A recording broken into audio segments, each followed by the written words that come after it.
You're handling this fame thing very well. Well, because it's like, fame is fickle. Like beauty is fickle, like money is fickle. It comes and it goes. Sometimes people are gonna be like, "Damn, girl, look at you on that carpet," and other times people are gonna be like, "Can you keep it moving? We ain't trying to interview you." And that's the reality of our industry, right? And so for me, it is enjoying what's going on in my life right now, really embracing it, and loving every freaking second of it and cherishing it. And then when it's not so much, you remember who you are, because that's what matters the most, So beautiful. Your show is getting so much critical acclaim. Crazy, huh? So much of it. What do you think has resonated with critics and audiences so much? The honesty. It's very genuine. And Jenny Erman, our writer, our creator, I mean, if you met the woman, you'd be like, you ain't real. You're not real. You're too cool for, like, let's say she's hood. I mean, she's not. But she's just got that, sense of, I don't care who you are. If you're a good person, that's all that matters. Again, it could be the wealthiest person in the room or the person that has gotten the pits in their life.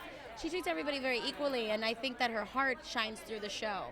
Her idea that she wants to make this real. She wants to make this real for the story she's telling and for the demographic of Latino Americans that don't have very much representation on screen.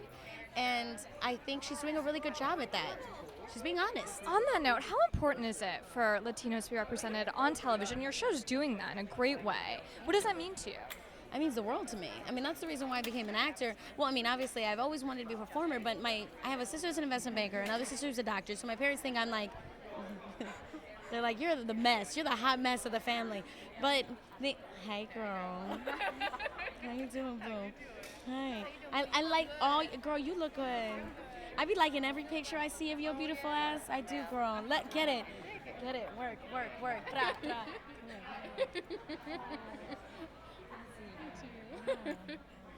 So, yeah.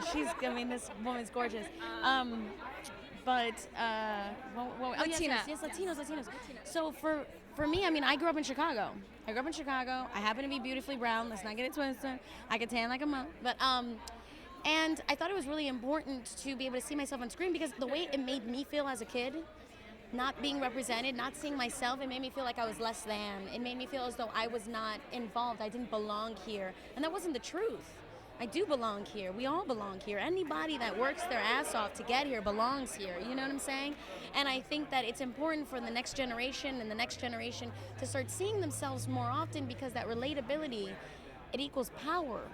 It teaches people to feel good about themselves, and well, there she is. She looks like me. I can do this too. And not necessarily I can be an actor also, but I belong. I'm accepted, and that acceptance, come on, we all seek acceptance.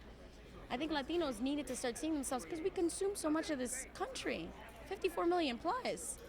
We are all over the damn place. You get out of your door and you see Latinos everywhere. But when it comes to our industry, we're very far few in between. And that's all right, because it's changing for the better. It is changing. Is there someone that you growing up, or even right now, that you just feel is doing all the right things for the Latino community? Oh, so many. Eva Longoria. Eva Longoria has done such great things. And I think progressively and politically, as a socialist, as an activist, as one that is using her art for change. Rita Moreno, always very vocal, and that was the woman that I used to see growing up, that she would be like, I'm not taking this role because it doesn't allow Latinos to look in a good light, and that was she was my role model growing up, because I thought, well, I mean, here is EGOT, an Emmy, Grammy, Oscar, Tony nominated, award-winning woman who is saying, I'm going to put my foot down, I'm going to do it the way I want to do it, and if it takes me forever, it'll take me forever. Would you do that? I do that. You have done that. Oh, yeah, girl. What was you don't have to tell exactly what the role was, but what was the role that you... Oh, there were many roles. After I did Philly Brown at Sundance, there were a lot of roles that were offered to me that were either, to me, a story that's already been told stereotypically, but listen, stereotypes are there for a reason, They come out some kind of truth.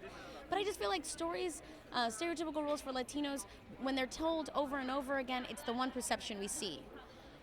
So I had to either turn down, pass, or remove myself from projects that I thought were stories we've been saying over and over again, because then what am I really doing with my art? I'm just perpetuating. if I do change, then I'll create change. Be the change you want to see in the world. Not very easy because then your ass is broke. But Well, it worked out, didn't it? oh my goodness, I've been waiting for Jane patiently, and she's here and she's my world. Even if I only have her for 22 episodes, I think That's not gonna happen. It's gonna be a while. Listen, I will be a virgin for 5 years if they want.